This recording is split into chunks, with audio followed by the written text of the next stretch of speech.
Saludos participantes, el día de hoy vamos a platicar de otras actividades económicas que benefician a la comunidad, entre estas los abonos químicos. Debido al intenso uso que se le ha dado a los terrenos, muchas veces no queda otra opción que utilizar abonos químicos. Los abonos químicos pueden tener diversas fórmulas. Están compuestas de elementos como, por ejemplo, el nitrógeno, que se representa con la letra N, el fósforo con la letra P, el potasio con la letra K, y esos elementos se deshacen fácilmente en el agua, pero su aprovechamiento es de corta duración. Los terrenos en donde se aplican los fertilizantes químicos requieren cada vez mayores cantidades, por lo que la inversión resulta mucho más cara. Estos abonos están fabricados especialmente para aquellos terrenos que carecen de algún elemento. Por ejemplo, el 16-20-0 contiene 16 partes de nitrógeno, 20 partes de fósforo y 0 partes de potasio. Es especial para los terrenos en los que hace falta nitrógeno y fósforo. Probablemente usted habrá visto sacos de fertilizantes con las letras N, P, K o 16-20-0. Vamos a contestar en nuestro cuaderno o en el libro, si es que lo tienen impreso, ¿qué piensan de los fertilizantes químicos? ¿Cuál es su utilidad y qué opina de su costo?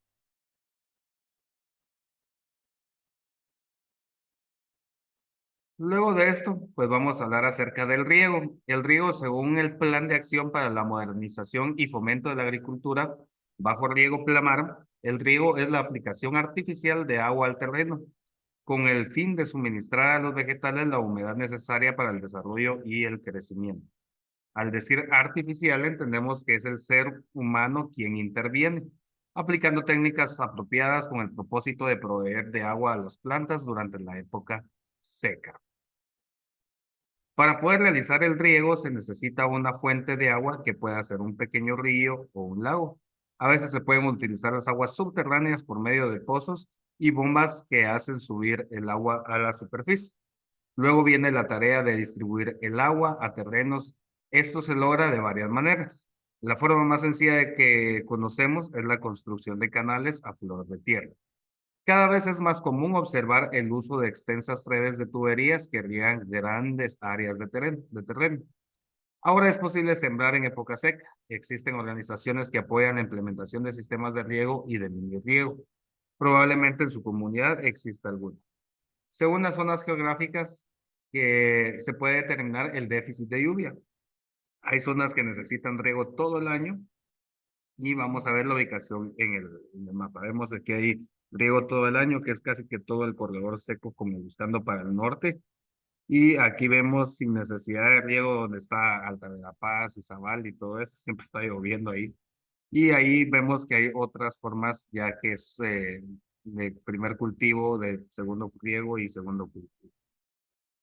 Luego de esto vamos a contestar en nuestro cuaderno o en nuestras hojas en qué regiones del país, a pesar de ser secas, se logra obtener cosechas durante todo el año. Hay que investigarlo. ¿Le gustaría que en su comunidad se sembrara también en épocas secas? Si no, ¿y por qué? El sistema de riego son las distintas formas de aplicar el agua al suelo. A continuación se presentan algunos de estos sistemas de riego. Por ejemplo, el riego por deslizamiento. El riego es el riego más adecuado para los terrenos con ladera. En la parte alta se construye una acequia o pozo horizontal en donde se conserva el agua. De ahí el agua se aplica por inundación de forma pareja y controlada hasta que el terreno esté bien mojado. En la parte baja hay un canal colector que recoge el agua sobrante. El riego por sumersión o por inundación. Esta práctica se lleva a cabo en los departamentos de Alta Verapaz, Izabal y Petén, según la Asociación Guatemalteca del Arroz, que es Arrozúa. Los cultivos por inundación auguran mejores cosechas en los arrozales debido a que los 60 quintales que se cosecha por manzana será elevado a 90 quintales, aumentando la cantidad del grano y reduciendo el costo. Sumersión del corque. Este tipo de riego utilizado para cultivos arbóreos o de árboles consiste en irrigar un terreno, pero cuidando que este riego se aplique solo en un círculo hecho alrededor de la base del tronco. Sistema de riego por aspersión consiste en aplicar agua a la superficie del terreno, rociándola de forma de lluvia ordinaria como se hace en una regadera o con una regadera de mano. Tiene la ventaja que promueve que puede ser utilizado en cualquier terreno. Para la instalación de este sistema de riego se necesitan 4 elementos. Primero, una fuente de agua pequeña, de agua limpia, ya sea un riachuelo, una laguna o un pozo. Luego, tubos a presión para distribuir el agua. Los aspersores, que son los elementos más importantes del sistema, pues reparten el agua sobre el suelo de la manera más pareja posible para evitar el escurrimiento o el estancamiento. El bombeo o la superficie pendiente de la fuente del agua.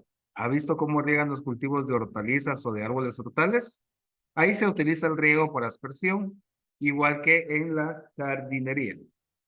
Analizar en grupo, ya sea en el trabajo o en la casa, cuál de los tipos de riego mencionados sería el más adecuado para implementarlo en su comunidad y por qué razón sería el más adecuado. Luego de eso, vamos a leer acerca de la política de promoción del riego. Y esta política es del Ministerio de Agricultura, Ganadería y Alimentación del 2013 al 2023 y está alineada al Pacto Hambre Cero y a la meta de reducir la desnutrición y por ende la pobreza en el campo guatemalteco. Marca el rumbo y establece la estrategia para desarrollar el riego en Guatemala e impactar de tal manera que la agricultura pueda generar nuevas oportunidades que mejoren la producción de alimentos, fibras y otros insumos para la industria. Guatemala tiene un amplio potencial de riego, ya que actualmente solo el 29% de las áreas agrícolas con muy alta necesidad de riego cuentan con agua. En el pasado, la promoción del riego se enfocaba predominantemente en incrementar el área bajo riego y en contribuir y construir, infraestructura predial. Esta política reconoce la necesidad de la participación del Estado en la construcción de infraestructura pública extrapredial, como los centros de almacenamiento y las vías de conducción de agua hasta un punto donde los productores puedan accesarla y conducirla hacia sus parcelas a precios competitivos para incrementar sus áreas de cosecha, su productividad y su ganancia. El objetivo general de esas políticas es contribuir a la dinamización económica de la agricultura de pequeños y medianos productores y a la seguridad alimentaria y nutricional a través del acceso al riego.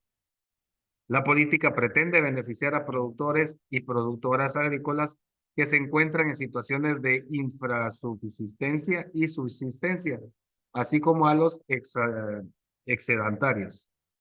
Igualmente, esta está dirigida a favorecer a todos los usuarios del agua para riego, incluyendo a los regantes empresariales de gran escala, a través de la mejora en la sostenibilidad y gobernabilidad del manejo del agua con fines agrícolas. El manejo de plaguicidas, por otro lado, son productos químicos que se utilizan para eliminar organismos que causan daños a los cultivos. Se usan en el campo o cuando los productos están almacenados. La dificultad para eliminar las plagas obliga a las personas que se dedican a la agricultura a usar plaguicidas. Dependiendo del tipo de plaga, ya sea de insectos, hierbas, pájaros, mamíferos, moluscos o microbios, se utilizarán los insecticidas, fungicidas o herbicidas para proteger las plantaciones o sus frutos. El uso de los plaguicidas está siendo una necesidad para conseguir una buena cosecha. Sin embargo, su uso requiere de sumo cuidado y preocupación, porque puede ser peligroso para las personas que aplican y para quienes consumen los productos, porque son sustancias venenosas. Los plaguicidas también matan a seres vivos beneficiosos para los cultivos, lo que hace que poco a poco se pierda el equilibrio de la naturaleza. Este problema es más grave de lo que imaginamos. Primero hay que hacer una identificación del problema. Los agricultores deben identificar los problemas de plagas y buscar ayuda especializada, si es necesario.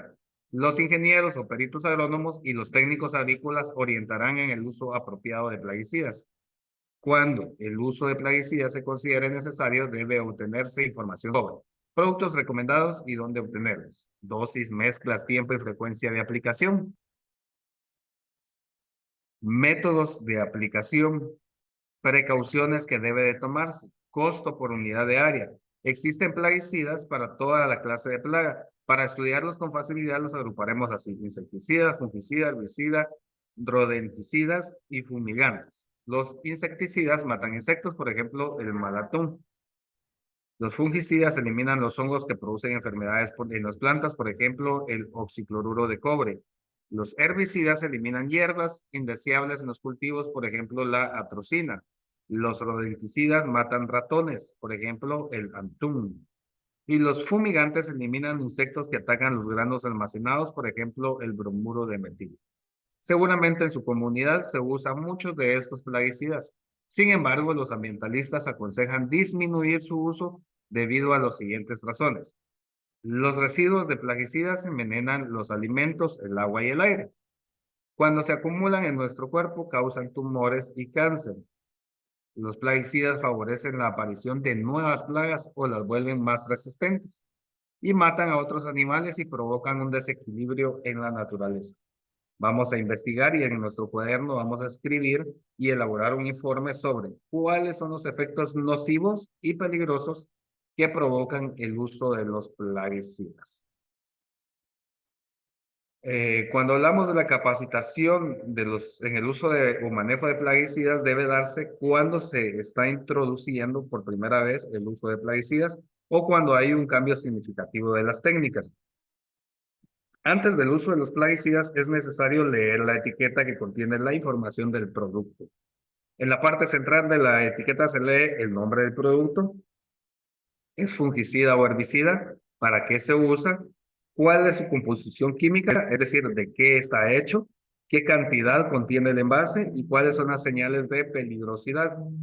En la parte izquierda de la etiqueta se lee forma de almacenar y transportar el producto, los síntomas de intoxicación que se presentan, los primeros auxilios en caso de intoxicación. Al lado derecho se leen las indicaciones para su uso, la dosis que debe de aplicarse, la forma de prepararlo, el tiempo que debe esperar para entrar en un área fumigada y la compatibilidad, es decir, si se puede usar o no con otro tipo de plaguicidas. Además, en la parte de abajo de la etiqueta se indica con una franja de color el grado de peligrosidad del producto. Franja roja es extremadamente tóxico. Franja amarilla es altamente tóxico. Franja azul es moderadamente tóxico y la franja verde significa que es ligeramente tóxico. Se debe evitar cargar plaguicidas en vehículos que transportan personas, ganados, alimentos y otros materiales para el uso y consumo humano o animal. Tampoco es conveniente guardarlos en envases de bebidas porque da lugar a equivocaciones y envenenamientos. Los plaguicidas deben ser almacenados en condiciones apropiadas, en un cuarto que sea especial o bodega con buena ventilación y piso de cemento. Se debe evitar las temperaturas extremas. Es aconsejable mantener la puerta con llave o con un candado. En el cuaderno ponemos la respuesta o en el libro si tienen impreso. ¿Ha sucedido algún caso de intoxicación en su comunidad por el uso de plaguicidas, sí o no? Si contestó sí, narre lo que sucedió y si contestó no, pues no escribe nada en el espacio que está acá. Luego de eso tenemos que tener algunos tipos de cuidados personales para cuando usamos plaguicidas. Se debe usar equipo de protección que cubra el cabello, la cara, los pies y las manos. Si no tiene ese equipo, debe protegerse con un sombrero de ala ancha, ropa gruesa y camisa de manga larga. También es conveniente colocar un plástico entre la mochila y la espalda. No permita que nadie entre al terreno fumigado hasta que el plaguicida se haya asentado sobre los cultivos. Puede ingresar una o dos personas, pero llevando el equipo de protección. Los envases siempre se conservan el veneno, aunque se laven, pinten o quemen. Esos envases no deben usarse para guardar agua, comida o para bañarse. Lo más conveniente es enterrarlos en un lugar alto y lejos del río o del lago. No debemos fumar, comer ni beber cuando estamos fumigando. Debemos quitarnos la ropa después de la fumigación, bañarse con abundante agua y jabón cuando termine la fumigación y lavar por separado la ropa de fumigar. Vemos aquí una pequeña actividad, dice, viendo los riesgos que se corren al usar plaguicidas, cabe preguntar si hay otras formas de controlar las plagas sin utilizar químicos. Consultar con un agrónomo, un agricultor o con San Google en internet para las siguientes preguntas. ¿Cuál es la importancia de los plaguicidas en la producción agrícola? Y número 2, ¿en qué beneficia la agricultura y la economía el uso de los plaguicidas? Muy bien. Hasta ahí vamos a llegar el día de hoy entonces. Les deseo a todos feliz día y hasta un próximo video.